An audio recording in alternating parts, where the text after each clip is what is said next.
Hello and welcome. Welcome back. We are live on Success Affirmations. This is week 13. And as a context to this series, I want to share that this book, Success Affirmations by Jack Canfield, um, brings a lot of metaphysical wisdom. And before we even get into it, I would like to invite us to bring in intention and to pause if we have a lot of thoughts that oftentimes get us caught up in the mundane.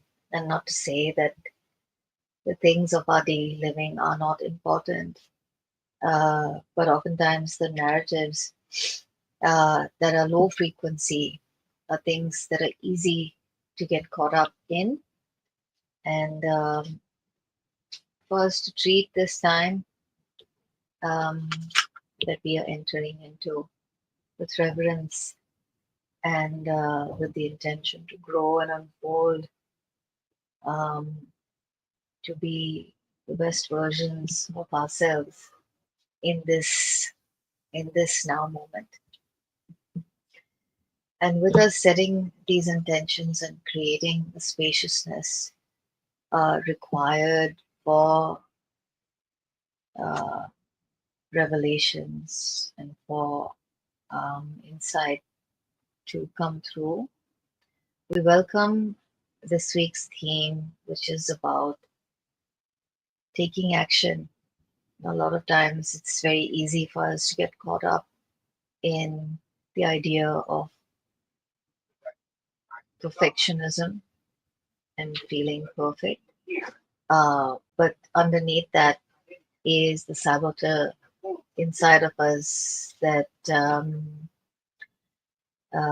delays, procrastinates in order to avoid facing something, facing an experience, facing a challenge, facing a problem. Because problems are emblematic uh, in within the illusion of this realm. Problems are a representation of faculties. They're a direct connection to faculties inside of us that are latent, that are asleep.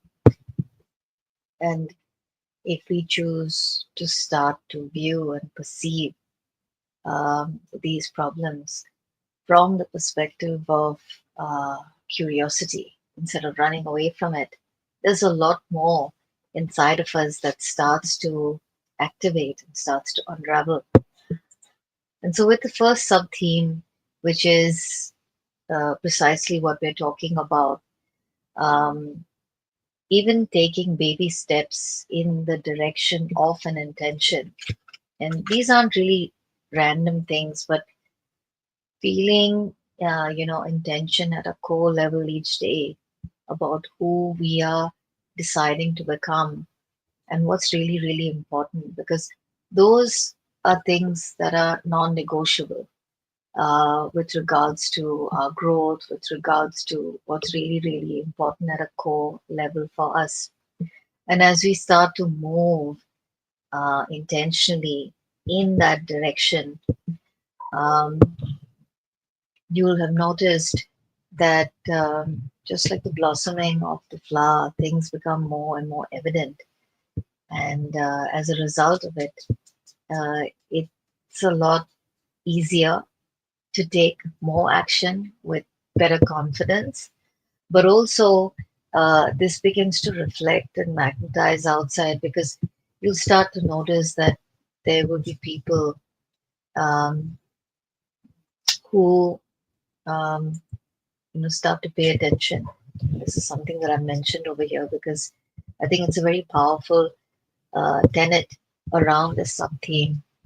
Maybe people who have not taken you seriously, who have not seen the value of the intrinsic value of who you are and what you bring to the table. Things start to organize around this intention. And the intention is you, it's me, it's us, because it's happening to us, but it's also happening through us and as a result of the actions that we take. And so people start to take you seriously, and people who have similar goals, similar values, will feel excited and energized and invigorated to come to you. And you'll find a lot more support and encouragement that begins to rally around yourself as you're taking this action, as things begin to clear up and get clearer, and it feels a lot more effortless. And this is not to say that there is no effort in this unfolding. There is, there is effort, there is action, but the action is in alignment with intention. And when that happens, there is an ease, there is less struggle, there is less friction. And by, there is also a deep peace and a deep calm that begins to show itself as a result of the sincerity that you bring. And something else that I want to mention over here is the question of why we get caught up in perfection, why we get caught up in delays or analyzing things too much or wanting to organize a whole lot, but never really fully and wholly being present for the action. Um, and some parts of this, the shadow parts of us inside, and this is really also a part of the inner work, because the inner work is not only about light, uh, but it's about being able to dismantle the dark areas where light isn't present yet. And this is also the emblematic piece of the problem, where we can start to show up and parts of us can come online with courage, with sincerity, to ask, the universe and the God within us and the higher self that's always present, what's seeking our permission, what within me must become active and must be activated in order to vibrate higher than the problem that I'm seeing. And we may not always receive an answer immediately, but answers will start to come our way, just like we have people and experiences. These are seeming synchronicities, but they're also primarily because we are choosing to walk in the direction of these shades and these shadows that we have been hiding away from. And so getting caught up in over analysis, semantics, organization without taking action is really stems from a part of us that is not fully feeling worthy of that next level of the experience that we are wanting to welcome in. And so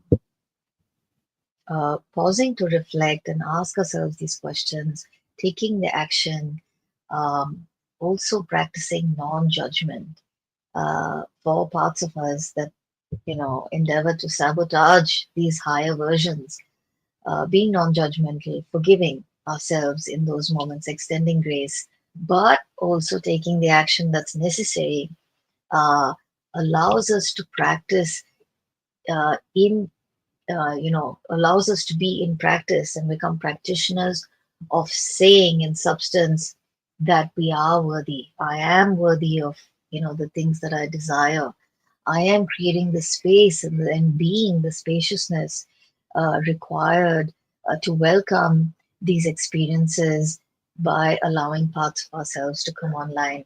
And this is a radical form of acceptance of all parts of who we are, not just the parts that are in light, but also the shadow parts. Because the more we bring light onto these parts and these frames, the problem begins to reframe and reorganize itself.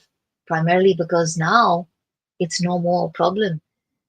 We have changed. We have decided to do something different.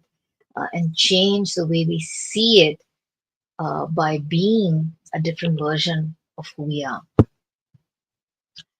Um, the second sub theme is when I make mistakes, I know there's something valuable that I am learning from every experience. There is a typo here. Just going to save it and place it back. So, in this part, Jack Canfield talks about the exercise of the $100 bill. And he says that during his seminars, he holds up this $100 bill and he asks uh, his audience, who amongst you would like this $100 bill? And so many of them will jump up and say, me, I want it. But none of them will go up to claim it until there's someone who decides to go and take the bill. And then he goes on to share how he asks and invites people to share why is it they didn't come to claim it. And they come up with things like uh, I I didn't know if I'd get it. How would I look? Would I look greedy? What would happen on the way? And this is such a powerful parallel and an analogy, primarily because in the environments and conditions that we're placed in, we do have opportunities, we do have scope to grow. Yet, why is it that some people do grow and others remain stuck or stagnant? It's primarily because that one person that decides does act on it. And it's not that this person who did claim the receipt, did claim the reward and the gift, didn't have fears and didn't have worries of failing, of rejection, anticipating feeling small or unworthy. But despite that, they are still able to take action. And that is very powerful because reframing failure, uh, let me just put that up because this is really how we are transitioning into affirmation 3. Reframing it into the opportunity for us to activate certain skills and faculties within ourselves that were latent. And how can they come online unless they are triggered, they are shaken by a problem, by something that's emblematic of the invitation to call forth, much more higher frequency parts of ourselves. And so, affirmation 3, the sub theme is about enjoying getting feedback that is helping us make the necessary corrections.